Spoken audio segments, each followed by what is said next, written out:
दूध प्यायला आणि मर्दानगी गमावून बसला.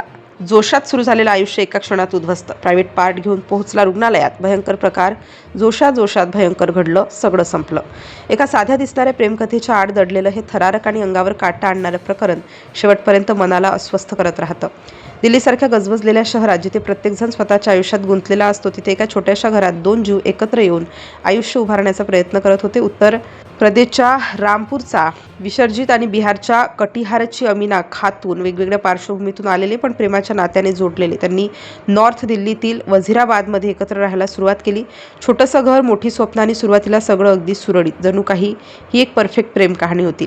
सुरुवातीचे काही दिवस आनंदाने भरलेले होते. एकमेकांवरील विश्वास इतका दृढ होता की आयुष्यभर एकत्र राहण्याचं त्यांनी मनोमन ठरवलं होतं. पण जसा जसा काळ पुढे सरकत गेला तसं त्या नात्यातील रंग बदलू लागले. छोट्या छोट्या कारणांमधून वाद सुरू झाले. कधी पैशांवरून, कधी वेळ न देण्यावरून, तर कधी केवळ गैरसमजामुळे. या सततच्या तणावामुळे त्यांच्या नात्यात हळूहळू दरी निर्माण झाली.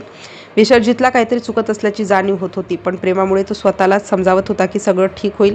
दुसरीकडे अमीनाच्या वागण्यात बदल दिसू लागले. तिच्या बोलण्यात कटुता आणि चेहऱ्यावरची आपुलकी कमी होत चालली होती. घरात एक विचित्र शांतता पसरली होती, जिथे शब्द कमी आणि मनातील भावना जास्त बोलत होत्या. एक दिवस असा आला जो वरवर पाहता नेहमी सारखाच होता, पण त्या शांततेत एक भयंकर वादळ दडलेलं होतं. संध्याकाळची वेळ, घरात एक अनामिक ताण आणि अमीनाने नेहमीप्रमाणे विश्वजितसाठी दूध आणलं. तो क्षण अगदी साधा वाटत होता. एक कप दूध आणि विश्वासाने भरलेलं नातं. विश्वजितने ते दूध निसंशयपणे पिऊन टाकलं, कारण त्याला तिच्यावर पूर्ण विश्वास होता. पण त्या दुधात बेशुद्ध करणारे काहीतरी मिसळलं होतं. काही वेळातच त्याला अस्वस्थ वाटू लागलं. डोळे जड झाले, शरीर साथ देईना आणि तो पूर्णपणे बेशुद्ध झाला. घरात शांतता होती, पण त्या शांततेत एक अमानवी घटना घडत होती. काही वेळानंतर जेव्हा विश्वजितला शुद्ध आली, तेव्हा त्याच्या आयुष्यातली सर्वात मोठा धक्का त्याच्यासमोर उभा राहिला.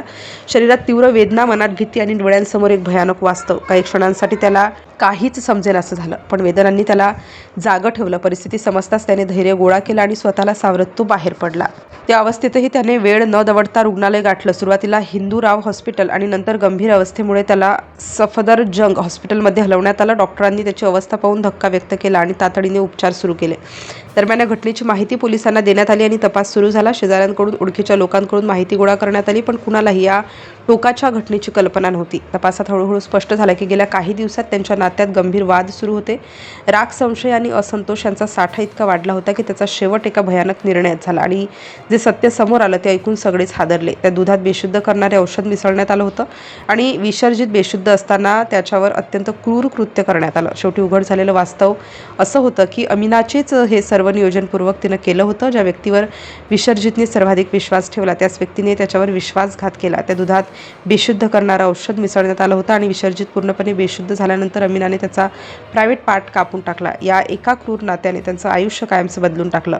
एका प्रेम कहाणीचा शेवट इतक्या भीषण गुन्ह्यात होईल याची कुणालाच कल्पना नव्हती. सध्या तो रुग्णालयात उपचार घेत असून त्याची प्रकृती स्थिर असल्याचं सांगितलं जात आहे. तर आरोपी महिला फरार असून पोलीस तिचा शोध घेत आहेत. ही घटना एक मोठा प्रश्न उभा करते. नात्यांमध्ये इतका द्वेष कसा निर्माण होतो की माणूस अशा टोकाच्या पातळीवर जाऊ शकतो?